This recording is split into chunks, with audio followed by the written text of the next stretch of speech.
এই চাঁদেই 10 জিলহজ আল্লাহ সুবহানাহু ওয়া তাআলা আমাদের জন্য নির্ধারণ করেছেন। 11 জিলহজ 12 জিলহজ পর্যন্ত কোরবানি করা যায়। আজকে কোরবানি নিয়ে কিছু গুরুত্বপূর্ণ প্রশ্নের জবাব আপনাদের সামনে দিচ্ছি, যেগুলো আমাদের খুব প্রয়োজন। 1 নম্বরে, কোরবানি আমাদের কাছে কখন আসছে? আখিরি নবীর জন্য কোরবানি ওয়াজিব হয়েছে 2য় হিজরিতে। কত হিজরি? 2য় হিজরিতে ঈদুল আজহার নামাজ এবং কোরবানি দুটি একসাথে আল্লাহ রাব্বুল আলামিন তার হাবিবের উম্মতের জন্য উপহার হিসেবে দিয়েছেন। তো এই কোরবানিটা যদি নবীর উম্মত করে তাহলে কি নিয়ামত। আল্লাহর হাবিব, গত জুমায় আমি হাদিস শরীফটা বলতে গিয়ে কোরবানির অনেক ইতিহাসে চলে গিয়েছিলাম। আল্লাহ রাসূল সাল্লাল্লাহু আলাইহি ওয়াসাল্লাম বলেন, কোরবানি হচ্ছে এমন একটা নিয়ামতপূর্ণ আমল, কোরবানির দিনে অর্থাৎ ঈদুল আজহার দিনে নবীজি বলেন কুরবানির চাইতে, ঈদুল আজহার দিনে কুরবানির চাইতে উত্তম কোনো আমল আল্লাহর কাছে প্রিয় নয়। এর চাইতে উত্তম কোনো আমল আল্লাহ রাব্বুল আলামিনের কাছে নাই। তাহলে বোঝা গেল ঈদুল আজহার দিনের কুরবানিটা, পশু জবাইটা আল্লাহ রাব্বুল আলামিনের কাছে খুব প্রিয় একটি আমল। সেই আমল আমাদের কাছে চলে আসছে, আমরা এটাকে রিসিভ করব ইনশাআল্লাহ। আল্লাহ পাক যেন আমাদের সকলকে কবুল করে, সকলে বলি আমিন। এই কুরবানি অনেক নিয়ামত, অনেক ফজিলত। কুরবানি করলে আমাদের জন্য কি নিয়ামত? আল্লাহ রাসূল সাল্লাল্লাহু আলাইহি ওয়াসাল্লামের হাদিস শরীফ, নবীজি বলেন, সাহাবায়ে কেরাম নবীজির কাছে প্রশ্ন করতেছেন, ইয়া রাসূলুল্লাহ, আমরা আপনার কাছে জানতে চাই কুরবানি কি? আল্লাহ রাসূল সাল্লাল্লাহু আলাইহি ওয়াসাল্লাম বলেন, কুরবানিটা হচ্ছে আমার পিতা, তোমাদের পিতা, গোটা মুসলিম মিল্লাতের পিতা হযরতে ইব্রাহিম আলাইহিস সালামের সুন্নাত। এই কথা থেকে আমি গত জুমায় অনেক কথাই চলে গিয়েছিলাম। তো আজকে এদিক সেদিক না গিয়ে কুরবানির সম্পর্কে কিছু মাসলা মাসাইল আপনাদের সামনে তুলে ধরতে চাচ্ছি ইনশাআল্লাহ। কারণ আমরা কুরবানি করি, কিন্তু কুরবানির অনেক নিয়ম কানুনই জানি না, এবং আজকে বর্তমানে আমাদের কাছে অনেক গুণান মতামত বের হয়েছে, আমরা নিজেরাই ফতোয়া বের করছি। গত কয়েকদিন আগে একজন আমাকে বলছেন যে হুজুর, যদি কুরবানি না করে এই দুর্যোগ পরিবেশে আমি আমার টাকাটা, কুরবানির পশুর টাকাটা দান সদকা করে দেই, তাহলে কি আমার কুরবানির সওয়াব হবে কিনা? এরকম অনেক ফতোয়া আমরা বের করছি। আজকে সেই বিষয়গুলো সামনে নিয়েই আপনাদের সামনে আমি কিছু পয়েন্ট ভিত্তিক আলোচনা ইনশাআল্লাহ তুলে ধরব। খুব গুরুত্ব সহকারে আমার আলোচনাগুলো আমরা সবাই শোনার চেষ্টা করব ইনশাআল্লাহ। আল্লাহ রাসূল সাল্লাল্লাহু আলাইহি ওয়াসাল্লাম বলেন, সাহাবারা প্রশ্ন করেন, ইয়া রাসূলুল্লাহ মা হাদিহিল আদাহি, আপনার কাছ থেকে জানতে চাই কুরবানি কি? আল্লাহ রাসূল সাল্লাল্লাহু আলাইহি ওয়াসাল্লাম কি বললেন? আল্লাহ নবী বলেন, ক্বালা সুন্নাতু আবিকুম ইব্রাহিম, এটা হচ্ছে তোমার পিতা, তোমাদের পিতা ইব্রাহিম আলাইহিস সালামের সুন্নাত। আল্লাহ রাসূল সাল্লাল্লাহু আলাইহি ওয়াসাল্লাম এই কথা বলার পরে সাহাবায়ে কেরাম নবীজিকে প্রশ্ন করলেন, ক্বালু ফামা লানা ফিহা ইয়া রাসূলুল্লাহ, ক্বালা বিকুল্লি শারাতিন হাসানাতুন।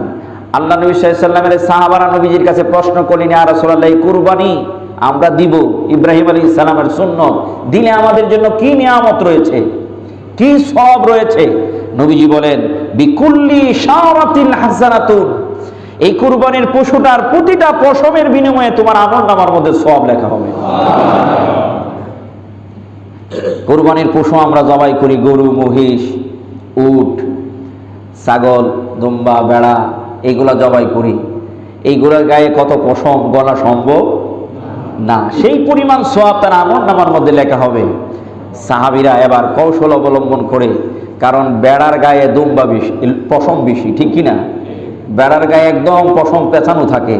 সাহাবায়ে কেরাম প্রশ্ন করলেন, ক্বালু ফাসুফু ইয়া রাসূলুল্লাহ, নবীজি গো, আপনার কাছ থেকে জানতে চাই, আমরা যদি বেড়া কুরবানি করি তাহলে এটার বিনিময়ে কি হবে?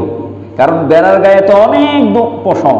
নবীজি বললেন, ক্বালা বিকুল্লি শারাতিন মিন সাওফিন হাসানাতুন, এই বেড়ার গায়েও যত পশম, এর বিনিময়ে প্রতি পশমের বিনিময়ে সওয়াব আমলনামার মধ্যে দেওয়া হবে। শুধু তাই নয়, কুরবানির মধ্যে কত নিয়ামত। আল্লাহ নবী রহমাতাল লিল আলামিন, নবীর সদরবিনী উম্মাতুল মুমিনিন মা আয়েশা সিদ্দিকা রাদিয়াল্লাহু তাআলা আনহা থেকে হাদিস শরীফ বর্ণিত। তিনি বলেন, আল্লাহর নবী নুরানি জবান মোবারকে ঘোষণা করেছেন, কিয়ামতের কঠিন মুসিবতের সময় মিজানের পাল্লা যেখানে নেকি বদি ধরা পড়বে, ওই জায়গার মধ্যে মানুষ দুনিয়ার জমিনে যে পশু জবাই করেছিল, কুরবানি করেছিল, মিজানের পাল্লার মধ্যে আল্লাহ রাব্বুল আলামিন ওই পশুর পশম, ওই পশুর চামড়া, ওই পশুর হাড়, ওই পশুর শিং, চোখ চোখ, প্রত্যেকটা শরীরের অঙ্গ প্রত্যঙ্গ যেগুলো আমরা রেখেছিলাম, যেগুলো ফেলে দিয়েছিলাম, সবগুলান মিজানের পাল্লায় তোলা হবে, নেকের পাল্লায়। সুবহানাল্লাহ।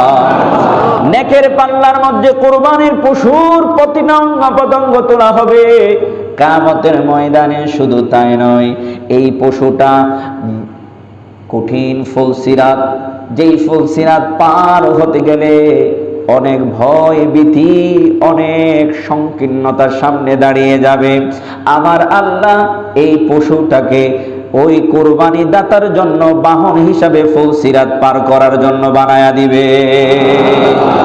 এই জন্য আল্লাহ নবী বলেন, তোমরা মোটা তাজা সুন্দর পশুগুলান বাছাই করো, কারণ এই পশুটা তোমার কিয়ামতের ময়দানে ফুলসিরাতের বাহন হয়ে যাবে। নিয়ামত আছে না নাই? শুধু তাই নয়, আমার নবী আপনার নবী বলেন, কুরবানির পশু কত বড় নিয়ামত।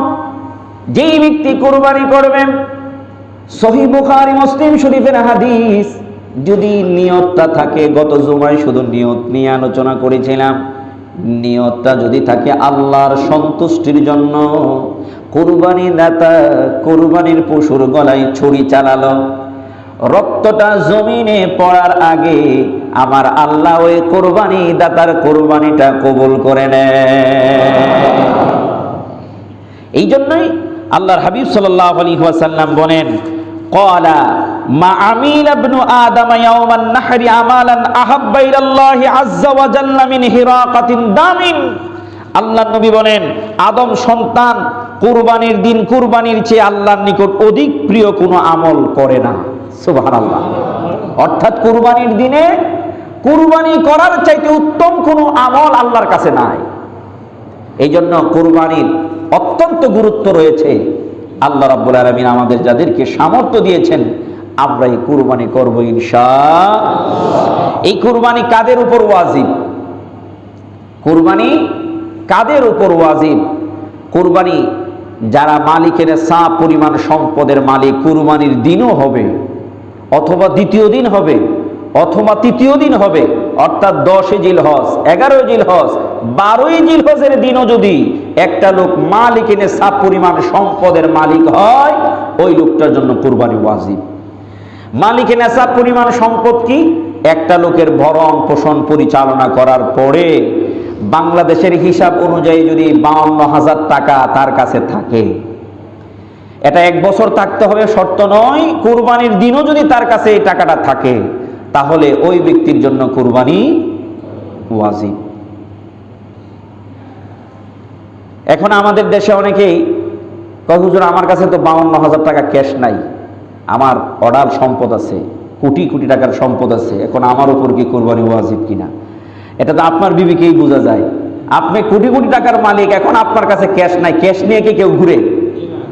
ক্যাশ নেই। এখন বর্তমানে তো আরো আধুনিক হয়েছে, ফকিরের টাকা চাইলে এখান থেকে যাও, এখান থেকে যাও, 1 টাকাও পকেটে নাই। আসলে 1 টাকা তো থাকে না, থাকে এটিএম কার্ড। থাকে কি? এটিএম কার্ড ঢুকাইলে লাখ লাখ টাকা তুলতে পারে। তো ওনার কথাটা সত্য, ফকির বেড়াও দূর দিছে। এই জন্য এখন টাকা নিয়ে কেউ ঘুরে না। কৌশল অবলম্বনের সুযোগ আমাদের নাই। যাদেরকে আল্লাহ রাব্বুল আলামিন, আমি আমার নিজেকে যদি প্রশ্ন করি, তাহলে আমি বুঝতে পারি আমি কুরবানির সামর্থ্য রাখি কি রাখি না। আমার নিজকে প্রশ্ন করে জবাব আমরা দিতে পারি। কোনো কৌশল অবলম্বন না করে আল্লাহর সন্তুষ্টির জন্য আমরা যাদেরকে সামর্থ্য আল্লাহ করেছেন, আল্লাহর রাস্তায় পশু কুরবানি করব। রাজি আছি না? না? তাহলে আমরা মালিকে নেশাব পরিমাণ সম্পদ যদি কুরবানির দিনও আমাদের কারো হয়, তাহলে আমাদের উপর কুরবানি ওয়াজিব। কুরবানি দাতার জন্য কি কি কুরবানি করবে, কুরবানির জন্য কি কি নির্ধারিত পশু, আল্লাহ সুবহানাহু ওয়া তাআলা কুরআনুল কারীমের মাঝে সূরাতুল হজের 34 নম্বর আয়াতে আমাদেরকে জানিয়ে দিয়েছেন, ওয়ালিকুল্লি উম্মাতিন জাআলনা মানসাকান লিয়াযকুরু ইসমাল্লাহি আলা মা রাযাকাহুম মিন বাহিমাতিল আনআম। আল্লাহ রাব্বুল আলামিন বলেন, প্রত্যেক জাতির জন্য আমি কুরবানির নিয়ম করে দিয়েছি, এজন্য যে আল্লাহ তাদেরকে যে সকল চতুষ্পদ জন্তু প্রদান করেছেন সেগুলির উপর তারা যেন আল্লাহর নাম স্মরণ করতে পারে। তাহলে কুরআনুল কারীমের আয়াত থেকে আমরা বুঝতে পারলাম কুরবানির জন্য চতুষ্পদ প্রাণী নির্ধারণ করতে হবে। কুরবানির জন্য চতুষ্পদ প্রাণীগুলো আল্লাহ রাব্বুল আলামিন নির্ধারণ করেছেন। এখন এই 4 পা বিশিষ্ট প্রাণী, এর মাঝে কিছু কুরবানি করা যাবে, আবার কিছু আছে কুরবানি করা যাবে না। এখন চতুষ্পদ প্রাণী আল্লাহ রাব্বুল আলামিন সূরাতুল হজের 34 নম্বর আয়াতে আমাদেরকে জানিয়ে দিলেন কুরবানি করার জন্য পশু নির্ধারণ করলেন। এখন এই পশুগুলানের মাঝে কোন গুলান কুরবানি করা যাবে, আসুন সেগুলা জানি। আল্লাহর হাবিব সাল্লাল্লাহু আলাইহি ওয়াসাল্লামের হাদিস শরীফের মাঝে এই ব্যাপারে স্পষ্ট বর্ণনা, তাফসীরের কিতাবগুলোর মাঝে স্পষ্ট বর্ণনা আমাদের কাছে চলে এসেছে যে চতুষ্পদ জন্তুর মাঝে ছাগল, বেড়া, দুম্বা এইগুলা হচ্ছে এক নামে কুরবানি করা যাবে। আর চতুষ্পদ জন্তুর মাঝে গরু, মহিষ, উট এইগুলা 7 নামে জবাই করা যাবে। এই প্রত্যেকটা প্রাণীর কতটুকু বয়স হলে কুরবানি করা যাবে সেই ফয়সালাও হাদিস শরীফের মাঝে এসেছে। আপনার ছাগল, বেড়া, দুম্বা এগুলা অন্ততপক্ষে 1 বছর বয়স হতে হবে। কত বছর? 1 বছর বয়স হলে কুরবানির উপযুক্ত হবে। এর মাঝেও কিছু কিছু প্রাণী আছে মোটা তাজায় বড়, চোখে পড়ে যে 1 বছর, 1.5 বছর, 2 বছর বয়সের মতো মনে হয়, কিন্তু আসলে বয়স হচ্ছে 6 মাস, 7 মাস, 8 মাস, কিন্তু মোটা তাজায় 1 বছরের চাইতেও বেশি লাগে। তাহলে আল্লাহর নবী বলেন এগুলো দিয়েও কুরবানি করা যাবে।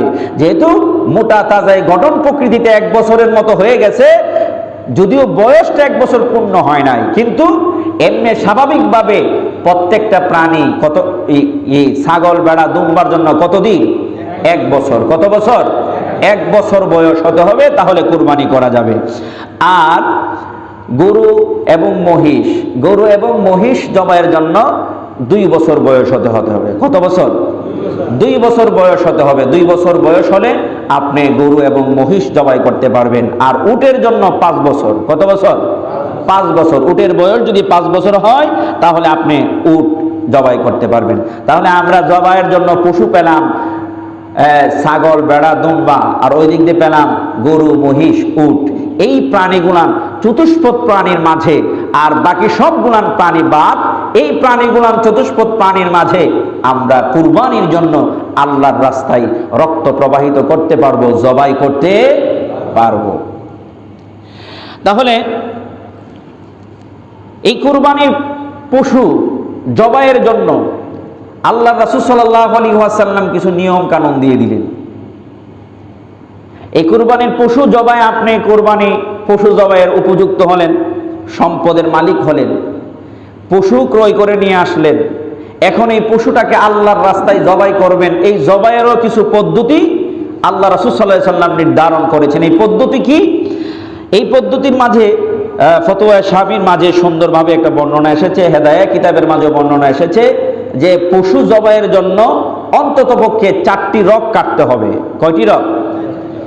4টি রগ কাটতে হবে। সুন্নত তরিকা হলো উত্তর দিকে তার মাথাটা দিয়ে,